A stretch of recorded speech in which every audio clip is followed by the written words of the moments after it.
Hello everyone, welcome to the channel. My name is Evan Freiberger and we are watching this new storm. It's kind of a surprise storm, to be honest. It has been on some models, like one or two models in yesterday and a little bit the day before, but today we are starting to see a little bit of more agreement for some a little bit more to the south snow with this little rain blob. We've kind of had some last minute surprise trends and we're going to be going over those today to be giving you a kind of at least my depiction of a realistic view of what this storm can do. If you guys do end up liking this video, make sure you hit that like and subscribe button. It does help out the channel a lot in the YouTube algorithm and allows us to give these updates to more people that are in the path of this rain and also snow. So this is what our latest HRRR is looking like. And this has been the model in particular that started this trend in the first place. You know, when I was first looking at this, I am a southeastern snow skeptic through and throughout, so I'm still a little bit unconfident on what this storm could potentially do. But as you guys can see here on the map, there is a decent amount of rain, and on the northern side we might have just enough cooler air for some snow to try to develop. This is probably going to happen tonight, going into the afternoon hours and into the night, and then eventually we're going to be expecting this snowstorm to move off to the east. And you can see potentially by 7 p.m. tonight, you can see that we do have a decent area of snow, and potentially some pretty heavy snow over there near Clarksville. Nashville is right on that rain snow line. So are you going to get sleet? Are you going to get snow? Really depends. It looks like, at least according to the HRRR, whether you live in northern Nashville or southern Nashville. But still, some sleet could be as far south as Forest City, going all the way into Jackson, Fairview, Smyrna, and Watertown and Smithville. But again, this is just one model. Let's go ahead and look at some of our other models and see how this trend has developed. First, starting off with the HRRR, if we go all the way into yesterday's model runs, you can see that at around this time, if I push this all the way forward, you can see that we do have this signal pop up. Now, around this time, the HRRR was one of the only models that predicted this. So it's really hard to come on in a video and be like, oh, we have a small, very small chance right now of snow happening in this area. And it's kind of pointless to kind of make a video about something like that. It's speculative, gets people's hopes up only to be crushed. But if I come over to our other models, and we actually have the GFS model just coming into range here, you can see that it is also showing some surprise snow potential all the way down here. Let's go zoom this in into Tennessee and also Kentucky here as we go into tonight. Obviously, the GFS isn't as potent there, but let's go ahead and push this all the way through to our storm is now entering into areas like North Carolina and Virginia. And let's look at our snow forecast and compare and contrast on what some of these models are saying. So here's our total snowfall here.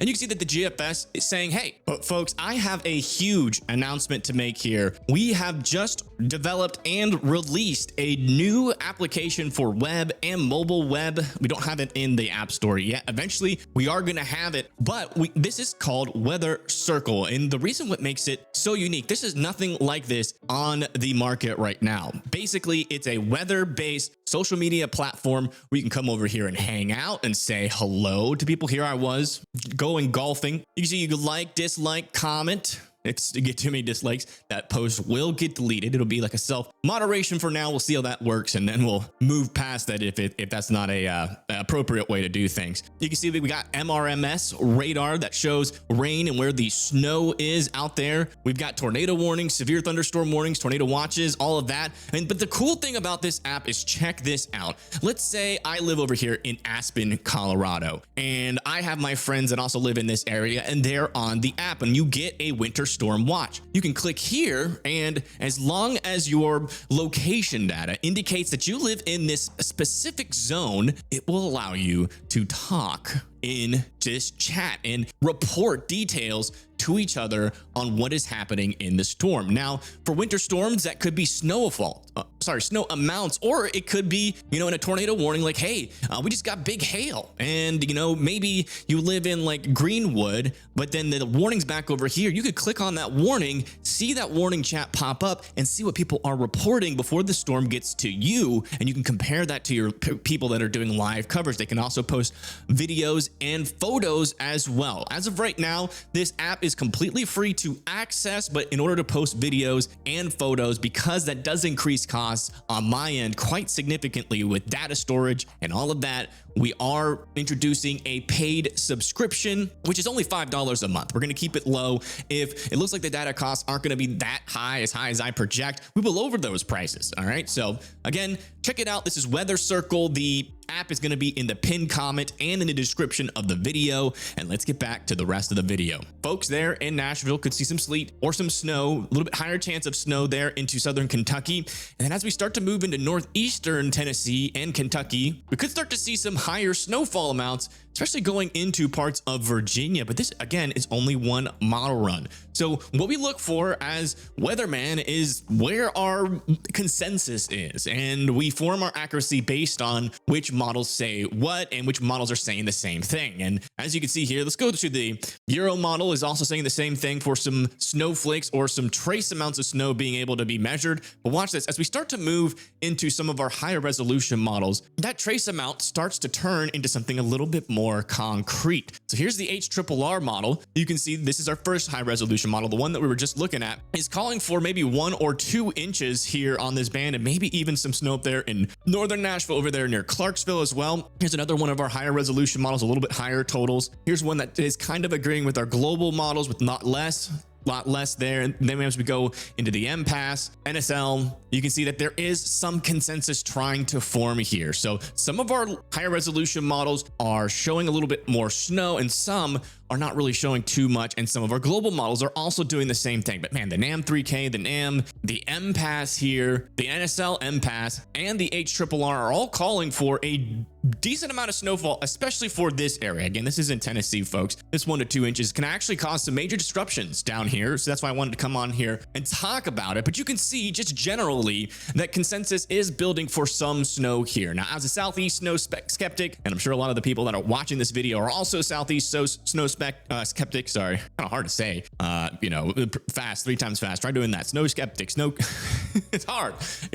But yeah, I'm a little bit skeptical of this still. I would personally, it seems like we have about a 50-50 chance of this happening. And I would tend to side with like the GFS, or even side with the national blend of models here, which aren't really showing too much. I do think snowflakes are definitely possible, but it's just really hard for somebody like me who's in the South, where we see bust after bust after bust of these snow events, especially this early in the season. And it's hard for me to believe it, but I do want you guys to know that this is technically a possibility. I mean, this is going to be happening tonight, so we should be in the range of accuracy. But as you can see, even with all of our models in that range, still a lot of uncertainty involved in this, and I don't think that's ever going to clear up. Now, after this little bit of snow here into northern Tennessee and southern Kentucky, we are expecting a little bit heavier snow to start to develop, mainly over there into the higher elevations here of North Carolina, going into areas like Roanoke, Chatham, Richmond, Charlottesville. Looks like Washington's going to be either seeing just some flakes or nothing at all. Very close to being something measurable there, but man, it just really never gets too heavy. Maybe you end up with like an inch or so of snow eventually. But I mean, I do think we do have a lot more certainty on what this snow is going to do here. And again, this is going to be going into the 5th early morning. So a lot of you folks are going to be waking up to some snowflakes and to some snow on the ground, especially down here into southern Virginia and northern North Carolina. Again, depending on where that rain snow line is going to be. Again, this has been showing up on the models for quite a long time. This isn't really a big time snowstorm, but even a couple of inches in some of these spots, especially that don't get snow too often. Sometimes your governments make a little bit of a change here and there to their funding, and then all of a sudden you get surprised by a couple inches of snow that might cause a little bit bigger impacts than would typically happen in the past. I mean, we haven't really seen a big time snow event or even a small time snow event in some of these areas in quite a while. So yeah, as we go throughout the morning hours into around 7, 8 a.m., that's when that snow is really going to start to fade, especially as we go into the nighttime hours. And we're still going to be continuing really all the way throughout this time period. Starting at around 4 p.m. today, rain's going to really start to increase there in Alabama into the southeast and won't clear out until we get into around 6 a.m. And after 6 a.m., Georgia, South Carolina, and southern North Carolina are just going to be stuck in that cold and miserable rain. But not really a great time to go outside in the southeast, unfortunately, but it will clear out eventually as our little stalled frontal boundary continues to kind of meander down to the south. So here's our official forecast out here from the NWSs in this area. As you can see, they kind of got a similar thought process as me. A little bit skeptical down here into Tennessee and Kentucky, even though some of our models are showing snow. Another thing to keep in mind is that those ground temperatures might be a little bit too warm, so you might get some pretty heavy snow, but it might take a little bit too long for that to accumulate as well. That's something else to keep in mind. But I do think that it's definitely possible to see some snowflakes. At least maybe you get all the fun of seeing snowflakes without the pain of receiving an inch or two of snow and what that does to the southeast, especially here into Tennessee. But as we move off to the east, you can see that we could have a little strip here of around 2 to 4 inches of snow, especially up there in those higher elevations. Could get more snow. In the lower elevations, we're talking about 1 to 2 inches over there near Richmond, Petersburg, Victoria, Farmville, Lynchburg, Chatham, South Hill might just end up with nothing here because, again, that rain snow line is very important. But if it's a little bit further to the south, you might get in on a little bit of that 1 to 2 inch of snowfall. Further to the south, we're going to be watching out for some freezing rain and sleet over here near Lenore, Statesville, Greensboro, and Roanoke Rapids. So keep your eyes out for that potential as well. But yeah, generally, this is not going to be that big of a snowstorm, but it is something to watch out for. I mean, some of these areas aren't really used to getting too much snow anymore, so things might change. And this little surprise will definitely be fun for a lot of folks. You'll have some snow to play with, hopefully. And now our long-term pattern here from our latest GFS run isn't really looking super healthy here for big time snowstorms, but it does seem like we could get a couple of clipper systems, one here on the 6th, bringing some lake effect snow and some light snowfall back up into the northeast. We're watching this guy over here near Des Moines, a little clipper there that might bring a couple inches of snow, but not really seeing any big time snowstorms really anywhere within the 5-day range. So there's not really too much to report on right now, but I'll be keeping an eye on the long-term models as well.